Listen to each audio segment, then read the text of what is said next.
بندوق اور ڈنڈا نہیں اٹھا سکتا. جو پاکستان کے آئین اور قانون نے مجھے راستے دکھائے ہیں انہی راستے پر میں نے چلنا ہے. لیکن کن ججز کے آرڈر ہے اگر جیل کا سپرڈنٹ ردی کی ٹوکری میں پھینکتا ہے تو پھر یہاں پر آئین کی کیا حیثیت رہ گئی ہے, قانون کی کیا حیثیت رہ گئی ہے, ججز کی کیا حیثیت رہ گئی ہے اور ہماری کیا حیثیت رہ گئی ہے.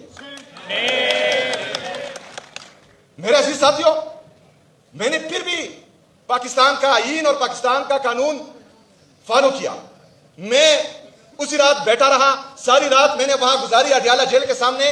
میں نے کہا کہ کوئی جو ہے غیرت مند انسان تھوڑی سی غیرت دکھائے گا اور مجھے اندر جو ہے اپنے لیڈر سے ملنے دے گا, لیکن بدقسمتی سے سارے کے سارے بے غیرت ہو چکے ہیں. آپ کی جوڈیشری میں سب کے ضمیر مردہ نہیں ہیں, سب جو ہیں وہ بکے ہوئے نہیں ہیں.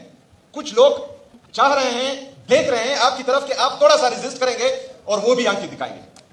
کچھ ججز نے آنکھیں دکھائیں لیکن بدقسمتی سے ہم نے ان کا ساتھ نہیں دیا. وہ جو خواب تھے میرے ذہن میں نہ میں کہہ سکا نہ میں لکھ سکا, کہ زبان ملی تو کٹی ہوئی, کہ قلم ملا تو بکا ہوا تو بکا ہوا. لیکن اگر ہم اس طرح ہاتھ پر ہاتھ دھرے بیٹھے رہیں اور انصاف کا, آئین کا, قانون کا یہ قتل عام چلتا رہے تو آپ یقین مانیں کہ اس پاکستان سے جنگل بن جائے گا اور یہ جنگل کا قانون بن جائے گا, اور پھر جس کی لاٹھی اس کی بینس, جس کے ہاتھ میں طاقت ہوگی اس کے سامنے ہم غلام بن کے بیٹھ جائیں گے, جو ہم کبھی برداشت نہیں کر سکتے. آپ لوگوں نے دیکھا, میں جب الیکٹ ہوا میں گیا اپنے لیڈر اپنے کہا جناب عمران خان صاحب سے ملنے. 3 ججز کے آرڈر تھے میرے ہاتھ میں, اس کے باوجود بھی ایک جیل کے سپرڈنٹ نے اس ججز کے آرڈر کو ٹوکری میں پھینک دیا. مطلب ججز کے آرڈر کو ردی کی ٹوکری میں پھینکا جا رہا ہے.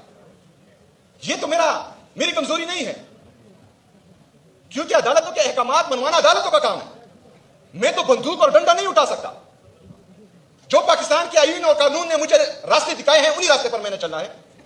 لیکن کن ججز کے آرڈر ہے اگر جیل کا سپرڈنٹ ردی کی ٹوکری میں پھینکتا ہے تو پھر یہاں پر آئین کی کیا حیثیت رہ گئی ہے, قانون کی کیا حیثیت رہ گئی ہے, ججز کی کیا حیثیت رہ گئی ہے اور ہماری کیا حیثیت رہ گئی ہے. میرے عزیز ساتھیوں, میں نے پھر بھی پاکستان کا آئین اور پاکستان کا قانون فالو کیا. میں اسی رات بیٹھا رہا, ساری رات میں نے وہاں گزاری اڈیالہ جیل کے سامنے. میں نے کہا کہ کوئی جو ہے غیرت مند انسان تھوڑی سی غیرت دکھائے گا اور مجھے اندر جو ہے